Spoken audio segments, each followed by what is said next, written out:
अस्सलामुअलैकुम वरहमतुल्लाहि वबरकातुहू। कैसे हैं आप सब प्यारे बच्चों? उम्मीद करती हूँ हम सब खैरियत से होंगे इंशाल्लाह। तो बच्चों, आप सब अपनी किताब का पेज नंबर 54 खोल लें। आज का हमारा सबक है गड़बड़। गड़बड़ हमने जेड ज़बर पेश के अल्फाज मैंने कुछ आपको बताए थे, ठीक है। उम्मीद करती हूँ कि आपको याद भी होंगे।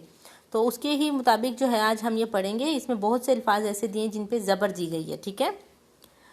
और आज हम इसकी रीडिंग करेंगे। आप सबने मेरे साथ इसकी रीडिंग करनी है। खट खट खट, अली डर गया। ये आवाज़ कहाँ से आ रही है? अली कमरे में था। उसे लग रहा था छत पर कोई चल रहा है। वो डर कर अम्मी के कमरे में गया। अम्मी को भी शक हुआ। इन्होंने अब्बू को उठाया। सब छत पर डरते डरते गए। हवा चल रही थी। खट खट की आवाज़ आ रही थी। ये क्या है? छत पर पड़ी एक लकड़ी हवा से खट खट कर रही थी। सब हंस पड़े।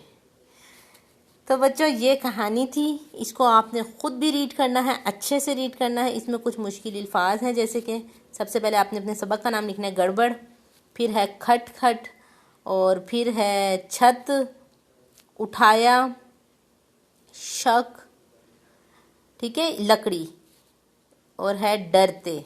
ये अभी आपने अपने क्लास वर्क जो है ये मुश्किल अल्फाज अपने लिखने हैं अपनी कॉपी में। सबक का नाम मेंशन करना है आपने, आज की डेट डालनी है, ठीक है।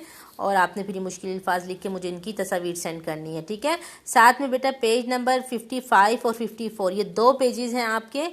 इनको आप, ये आपका होमवर्क है। ये एक होमवर्क मतलब कि ये खुशखती की तरह है, जो लिखा हुआ था उसमें वही आपने नीचे लाइंस पर वैसे ही लिखना है, ठीक है। वो आपका होमवर्क है, पेज नंबर 56 एंड 57। जबकि क्लास वर्क में आपने जो मुश्किल अल्फाज हैं ये भी आपने लिख के मुझे दिखाने हैं। अपना ख्याल रखिएगा बेटा। अल्लाह हाफिज़।